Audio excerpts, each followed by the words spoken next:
The Christian Andreachio case was prematurely closed by authorities, but many questions remain. Come behind the curtain and follow private investigator Sheila Wysocki as she uncovers the truth about what happened to Christian. This is Without Warning. Warning: the following episode contains details about sexual violence and elements that are graphic in nature. Listener discretion is advised.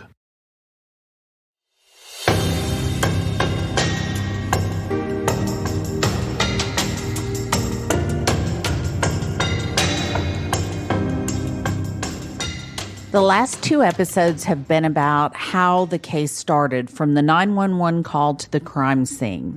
The added bonus was hearing from Whitley's spokesperson, Joel, who had real insight on what Whitley is saying. I have said over and over in my groups that this audio is a wealth of investigative information. Listen to it again and again. After the roundtable with culpable, Rae, Josh, Lori, and I continued the conversation. We touched on a variety of subjects. Later, I will go in depth on each subject, the case file being released, the role of Cassie Coleman, Jim Hood, and others. This case is a set of circumstances from beginning to end. Either they work or they don't work. You can't cherry pick the information for a different outcome. If they don't make sense together, they don't make sense at all. We start with Lori Morrison, private investigator, talking about the DNA sample on the gun. The fact that Cassie Coleman deferred to the AG about the DNA and the leaked meeting where we learned that Gypsy said the sample was too small and would be consumed by the testing. If the case is closed, why would that matter? I don't see any logical reason not to have it tested at this point, because they've given you really no hope that they're going to reopen things, correct? Yeah, from our perspective, it doesn't look like they'll ever reopen it.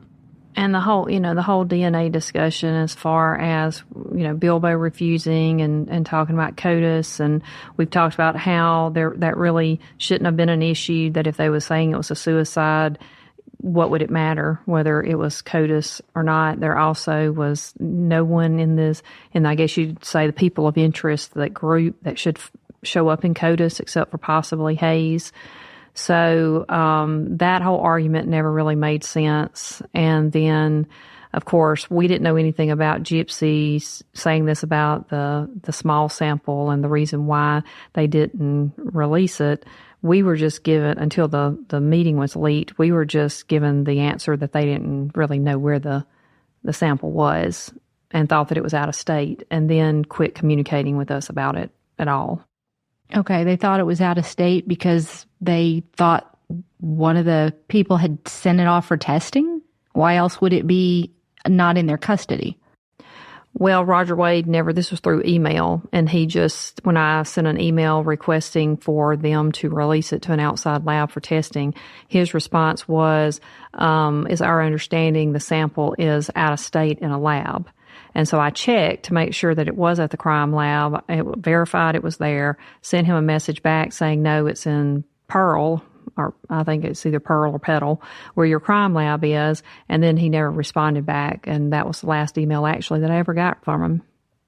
So the chain of custody is not something he was keeping very good track of? Right. I don't know whether he was just telling me this, not knowing that I would know where it was or would be able to verify where it was, or whether he was just misinformed. From my understanding, it's never left the crime lab. It's always been there. Do you worry about retaliation of all of a sudden all the evidence goes away? I worry when we sit here talking about a ballistics test. I'm afraid that at some point they're going to go, oh, well, we don't have the projectile, that it was a closed case and we did away with all the evidence.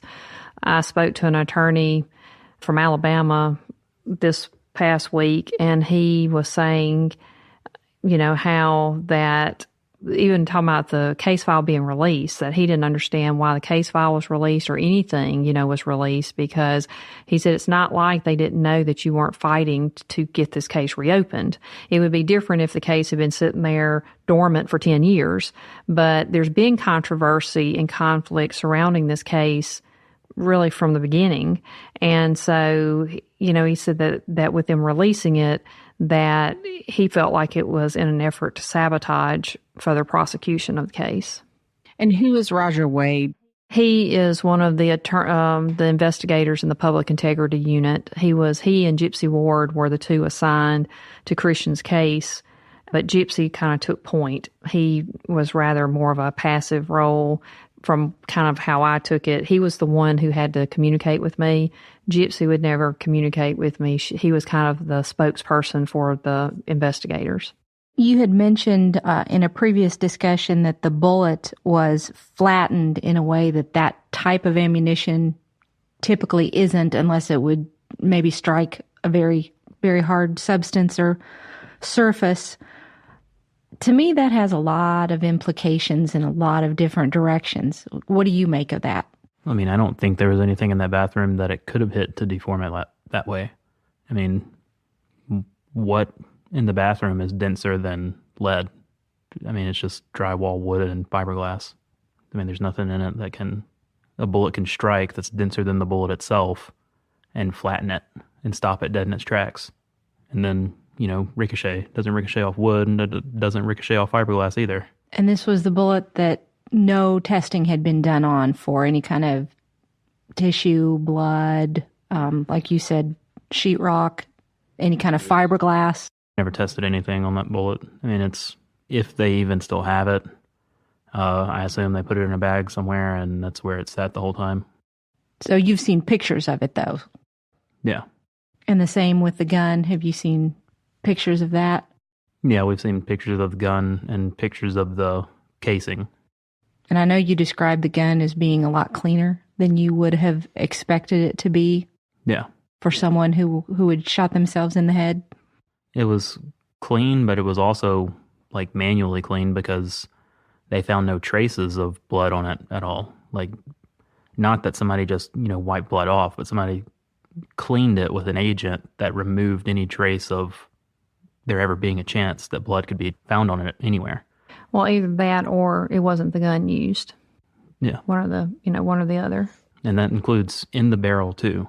Like, not just the outside of the gun, like the inside, like in the barrel, someone had to have taken the entire gun apart and cleaned it manually to remove any trace of blood and fingerprints. And this doesn't sound like something you can do in 5 or 10 minutes. Disassembling a weapon, cleaning it, and putting it back together. How long would something like that take?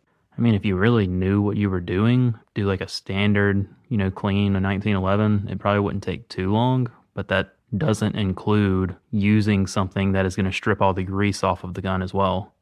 I mean, I would assume if you're going to clean the gun in a way that's going to remove any trace of blood ever being present on the gun, use some sort of cleaning agent that is also going to strip the grease from the gun, which it's then going to have to be re-greased. Or it's easier just to swap out a gun. Yeah. So, I mean, it's unlikely that that gun was used, which we would know for a fact if they had tested the bullet. Who has the bullet right now, Rae? MPD. Now, you said that the ammunition was Christian's, though.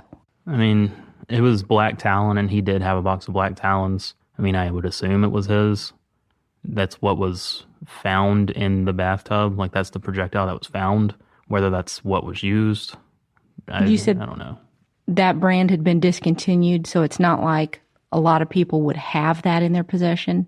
Yeah, I mean, it had been discontinued in 1993, so it was over 10 years. Well, especially in that group of boys, kids that hung out together, they all seemed to be into guns because they, posted pictures of them on social media. I know Hayes seemed to be into guns. Now, whether he had them, I don't know, but there were a lot of pictures on his social media before they were taken down of him with guns. There were pictures on Dylan's social media with him holding a gun and having guns. Jet talks about having guns. So, I mean, I think that out of the 3 or 4 or 5 people that were probably there gun night, they probably had quite the collection of guns among them. 45 isn't like an uncommon gun either. That's pretty common. I mean, it's pretty popular, actually, just because of what it is. I mean, I think it's pretty common for, I'm not going to say every single household in Mississippi has a 45, but I would say out of the guns that most people have, it's going to be a 45, a 40, or a 9mm. Something that's been really interesting to me is to see how many of the players really seem to be listening based on them reaching out to you or based on other postings that you're seeing on social media or that people are capturing and sending to you. Why do you think that is? The players, as far as just the people of interest or their families or just everybody? Yeah, the larger group. Well, I mean, I think that, of course, they're concerned about what information. I'm not saying, rightfully so. I'm sure they're all listening to the podcast. As a matter of fact, I'd almost guarantee it just because of, again, their reaction that happens after a new episode comes out. I think that they don't really know what we have and what we don't have. And so this is a way to kind of determine their game plan is by seeing what we're putting out.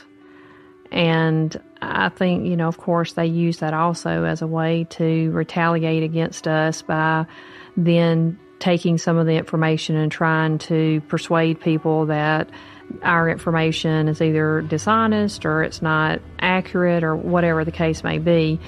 And they use whatever method that they can, whether that's just to use some bogus, we've got this expert, but they never say who the expert is. They never give anybody's credentials, or pulling off something off Google and saying, well, here, this is what this says. And then if anyone tries to discredit what they're saying or give evidence that what they're saying is not accurate, well, then they either ban you, mute you, block you, or either attack you, and there's no reasoning. I mean, it's obvious that they have only one mindset. No matter what you show them or tell them, that's what it's going to be.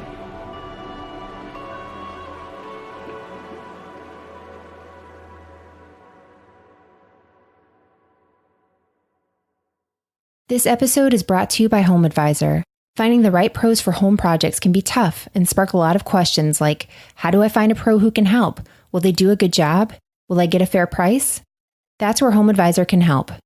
From leaky faucets to major remodels, Home Advisor connects you to the right pro for the job in seconds and even helps you get a fair price. Read reviews, check project cost guides, and book appointments. Go to homeadvisor.com or download the free Home Advisor app to start your next project.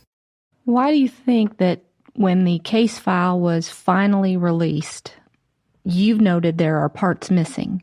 You know that you have sent either emails or correspondence in other forms that are not there. So does that make you concerned that there are other things not there? Well, yes, because I think that they're treating the public like they treated the grand jury. They're cherry picking and trying to force a narrative. And so they left out the things that would be difficult for them to explain away. I think the slides and the presentation of what they showed the grand jury, when it comes to what they showed of Knox and Arden, those slides are blank. I think they say that you can click on them, but you can't see what information is there. So who knows what's there, whether it's accurate. I'm sure it's incomplete. The jurors that I've spoken to have said that they never mentioned rigor, period. That was never discussed with them. So we know they left that out. The information that they gave them about the lividity was inaccurate, and whether that's just because they didn't know or whether that was intentional, but the information that was given to them wasn't correct. And then just all the different items or documentation that I know that I sent, and we know they have because we gave them access to the Dropbox. And so everything was in the Dropbox that we had. And so they can't say they didn't have it. And that's not anything that would raise questions about it not being a suicide and being a homicide. That information's left out. So I think that, again, it's just they're trying to mislead the public now, not just the grand jury. There is an index, but I mean, it just it's just a list of the documents that are in there, which I mean, I guess is the definition of an index, but it doesn't give any more detail than the names of the files, because some of the files are named one thing. Like, I think there's several pictures, copies of pictures of like Dylan in the bank, like the surveillance video that caught Dylan in the bank, and they're named like Andreachio 1 or Andreachio 2 or just some, random thing, like just some random word, and the majority of them are just copies of other files. So even though you look at the file and it looks like there's a lot of files in it, a good portion of them are copies of files or like certain portions of another report taken out and put into this one file so it doesn't have the whole report. And it's just like you have like the entire cell phone extractions in there, but then they've gone a step further and cherry picked certain messages out and put them in their own file. So, I mean, it's things like that where it's just redundant information for the sake of, I guess, taking things out of context and artificially inflating the size of it so they can say, we've done this much work, we have over 4,000 pages in this file. But they don't mention that, 3,600 of those pages are cell phone extractions. And out of those 3,600, probably 3,000 of them, or even more than that, is just trash data that comes stock on a phone. So they like to say we've done all this work and we put this much time into it, and you can see it because look at the size of this file. When the size of the file is almost all trash. It's just all just data that is on every single phone, like icons, like the phone icon or your contacts icon, or just random data that would be on a normal phone so it can function. The software, your apps and stuff like that don't hold any information that has anything to do with the case at all. Well, I actually have never looked at the case file. So my information comes from Josh me asking Josh, well, what did this say? Because I just refused to even look at the case file. Or either getting, I guess, other people to say, well, look and see if this is in there. And I just think that with from what I have been told, the text messages, there's been text messages that have been redacted, or I guess is what you would say, or they've been taken out. Messages that would call into question Whitley's character, motives, messages between Christian and Whitley's mother, Whitley's mother actually warning Christian to be careful with Whitley because she'll turn people against, cause conflict among family members in order to turn people against each other. And she says, she's done that with me. There's multiple text messages about things that would be very embarrassing to Whitley. And that's not talking about, I'm not speaking of videos or pictures. I'm talking about actual text messages that would be information that would be damaging to her. There's even text message of one of the, I guess you'd say, suicidal texts that Christian supposedly sent, that they took out the message that was the one she sent before, where she's actually initiating the conversation about suicide. They take that message out where it looks like he is the one who just is out of the blue saying, well, hey, why don't we go do this? I mean, she's the one who initiates it by saying, well, we're all living to die, blah, blah, blah, whatever she said. His response is, well, if you feel that way, then let's just go do it. Well, we don't know how he said that. Was he joking and saying, oh, hey, you think that? Well, come on, let's go do it. Or was he serious or what? I mean, we don't know. Kind of off the subject, but it brought to mind this very thing. I was watching a comedian the other night, and he was talking about the Me Too movement, and he said, it's all about whether or not you got a good read or not. He said, because in reality, you can have this girl who's saying, oh, no, don't do that, laughing, flirting, whatever. But you get a bad read in court, and it says, no, stop, don't do that. And it's a totally different context. And that's the bad thing with text messages is you don't know, how it's being said. Is it being said jokingly? Is it being said seriously? Is it, you don't know the context. That's a great point. It is. And I wonder too, was there any attempt to take any of all of this information and put it into any type of narrative? And what I mean by that is we see this evidence and this evidence and this evidence that supports this, or was it just all, here it is? They don't ever they never give like a single narrative that encompasses all the evidence. They have a bad habit of having tunnel vision where they look at one single piece of evidence and then they make a theory for that piece of evidence. And then they'll look at another piece of evidence and make a theory for that piece of evidence. So you have all of this evidence and they end up with 30 different theories and all of them contradict each other because, I mean, they're making theories for each individual piece instead of one theory that is cohesive and includes everything and makes everything a possibility. There's not a single theory that they've submitted yet that doesn't contradict other major pieces of evidence, like the time of death, for instance. They have never been able to explain that. And you're talking about scientific evidence. Yeah. They're not claiming the evidence is wrong. They're just shrugging their shoulders and saying, we don't know why that doesn't fit. Or coming up with some weird theory of how to explain it, which is really a bizarre theory that is, again, so kind of out of the realm of possibility that you're trying to say that all these different weird, bizarre events happened just to make this a suicide. And even then, you still can't explain away rigor. I think that's their biggest problem. That's what they never address. They don't touch that with a 10-foot pole, and I think they didn't give it to the grand jury and just totally left it out because how can you spin that? We turned the air conditioning on to sub-zero so that, his body cooled quicker. There's no explanation of getting around that. And, we've kind of jumping over to the placement of the gun and it being put on safety. I think Arrington kind of threw out in that leaked meeting, one of the investigators said that they put it on safety, and then he came back, I think, later on and said, well, nobody will admit it. Well, I actually had somebody to call me 2 nights ago, and she said that she actually knew all the investigators that were there that actually were there functioning as the 3.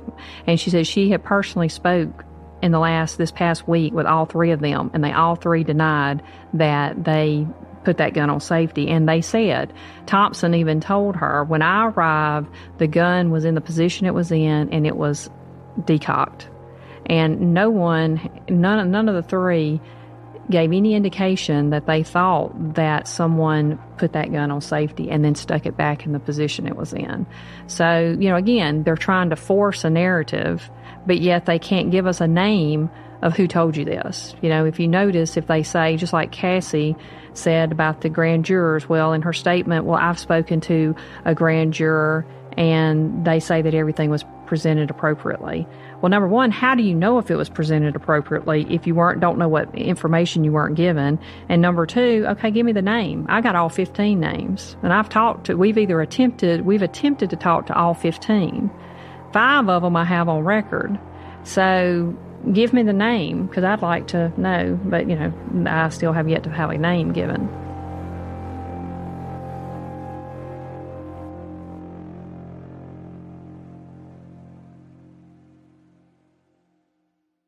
This episode is brought to you by Bread and Butter Wines.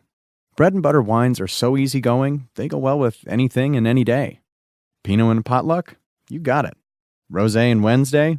Here's to hump day. Chardonnay and a quiet night in? Pass the popcorn. Cab and a holiday gathering? Let's raise a glass. Celebrate bringing good things together and make Bread and Butter Wines your choice to complement everyday occasions all year long. Find a bottle near you at breadandbutterwines.com. This back and forth on somebody else did it. We have actual eyewitness. Instead of, pulling something out of the air, go with the facts. That's my biggest problem also with the gun and the bullet. Like you said, in order to get a suicide theory, it has to be a JFK bullet. And it isn't. Bullets are not smart. They don't turn right and turn left. They go, as Alina Burrows says, they go in the direction that you're pointing, period. I think it's interesting to note, too, that Dylan, when he called 911, gave the wrong address. He was, I assume, had been visiting the apartment for several weeks, several months. So he is familiar with the area. Like you've said before, it's not a big town. So I'm just interested in how he could not know how to direct them where this had occurred. At the beginning of the investigation, Rae reached out to a gun shop owner who offered to help with a former police officer on gathering information. Josh is referring to those individuals. Another interesting thing is, in that interview, he mentions he goes upstairs to brush his teeth. And, I mean, a place that I would assume he has his own toothbrush there. I mean, I don't know anybody that would brush their teeth with someone else's toothbrush. He says he goes upstairs to brush his teeth, implying he has a toothbrush there, which also implies he's obviously been there to stay overnight on multiple occasions, because I've never left a toothbrush at a friend's house, from one night. So how do you not know where you're at if you're there so often that you have a toothbrush in the bathroom and you can just walk upstairs and brush your teeth there, unless you're brushing your teeth with someone else's toothbrush? So he was going up to your bathroom. Mine was upstairs.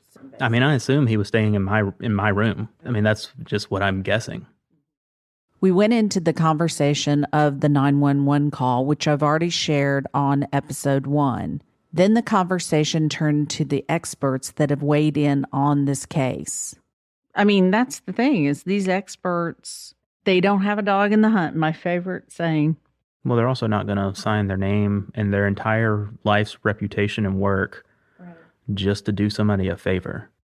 Well, I mean, not to belittle Christian, but not for Christian Andreacchio. I mean, you know what I'm saying? To them, he's just another case to some degree down here in Mississippi. He's not their best friend's child. He's not, I mean, there's no reason to do a favor for us. And everybody else, though, that is fighting so hard to make this a suicide, they all have something to lose or gain if this goes the other way.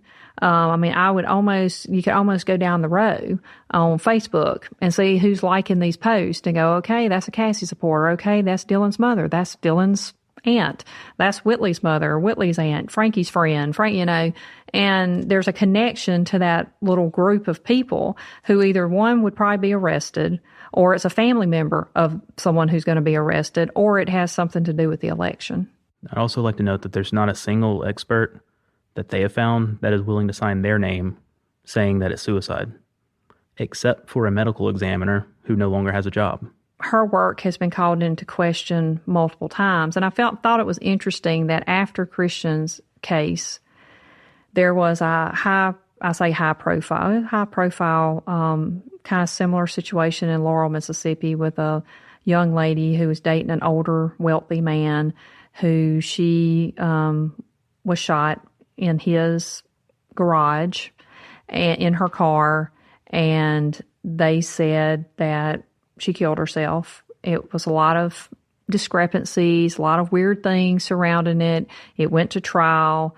Fuentes, and I may be totally saying her name wrong, but she was the medical examiner. And I thought that it was interesting because this was after it went to trial, after Christian's case had been on Crime Watch. And in Crime Watch, Dr. Arden had said, a medical examiner cannot determine if it was suicide. It is a gunshot wound to the head. That is the cause of death. You can't say it was a suicide because a gunshot wound to the head could be a suicide or a homicide. So in her case, that is the exact word she used for her on trial was, all I can say is she died of a gunshot wound to the head. So I found it interesting that in Christian's case, she rules it suicide by gunshot, wound. In this case, after she has kind of went by a nationally known forensic pathologist, has gone on TV talking about this autopsy she did, she now changes her wording to say, and it was almost an identical case. It was like the gun was on the wrong side of the body. There had been some text messages in the past on her phone. She had been in counseling for depression. There had been some, but at that time, there was no indication there, again, everything pointed toward homicide. But she used that same wording that Arden had used in Crime Watch. So I thought, well, maybe she learned something. If nothing else that comes of this, maybe she learned that it's not your job to determine if it's suicide or homicide. Your job is to say, how did they die? Also, when you mentioned depression, she also says that Christian had a history or recently been depressed. There's nothing to end it. Like, you can't You can't tell that someone's depressed from an autopsy. You can't tell that somebody was ever depressed from an autopsy or that they were recently depressed. He has no medical history. He's never been to any sort of therapy or counseling or prescribed any kind of antidepressants. There's nothing to indicate that he has ever, in his entire life, been depressed at any point in time. So how she found this information and then went as far as to actually write it down in one of her reports and then base that as her reasoning to say it was suicide, I don't know. Because you can't say, well, it's the text messages. At that time, she didn't have text messages. There were no text messages. So the only thing that she had to go by was, I guess, people were saying it was suicide already. Well, just that Whitley and Dylan had said, supposedly had said that he had been depressed. Well, but yet you tell everybody else that he had not been depressed when the detective asked her, well, no, I don't think so. That people were saying it was suicide already. I think it was more like a cookie cutter thing, like the police said it, or the people who brought it said the police ruled it a suicide. So I'm just going to write things down and just fill out this form to say suicide and get this over with. So I know from having other cases with medical examiners, there are some medical examiners that will write down whatever the police tell them. Let's say the chief of police called and said it's suicide. They're going to write down it's suicide. Oh, and by the way, he was depressed. They'll write that down too. Years ago, a medical examiner who families from, and I may have not all of my facts correct, but most of this is correct.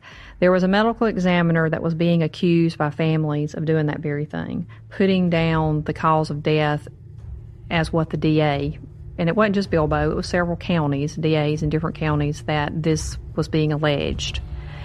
And so actually Bilbo had Jim Hood to do an opinion on whether or not autopsies could be released in case files, because they said that way, of course, it was to protect the DAs and people from being sued, because if they couldn't get the families couldn't get the autopsies, of course, it would be harder for them to sue unless, of course, they just had an attorney.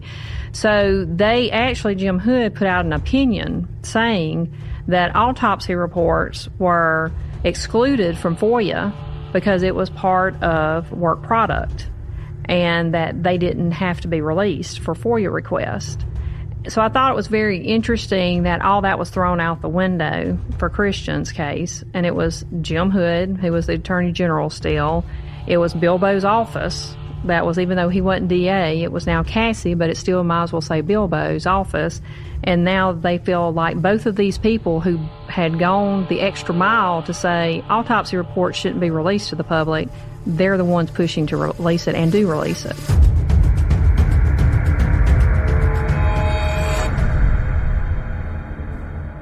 This is where we stop.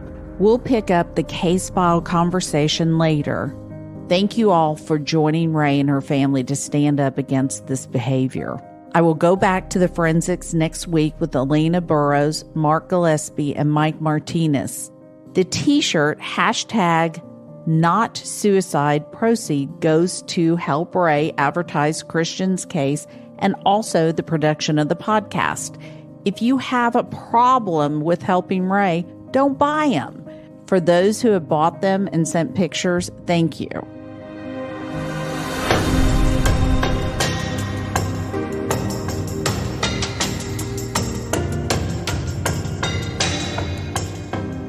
If you or someone you know is dealing with suicidal ideation or is actively thinking about taking their life, please call the National Suicide Hotline at 1-800-273-8255.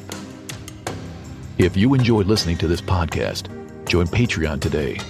Go to patreon.com and donate without warning to help us to continue giving voices to victims and families who have been silenced. Join today and help justice be served. Without Warning, Executive Director, Executive Producer, and Host, Sheila Wysocki. Mix and mastering by Resonant Recording. And announcer, Tim Evans. Thank you for listening to Without Warning. Make sure you subscribe to the podcast and leave us a quick review to help others discover it too. If you or someone you know something about this case or the people involved, you could submit tips by calling 1-888 599-0008 or email tips@SheilaWysocki.com.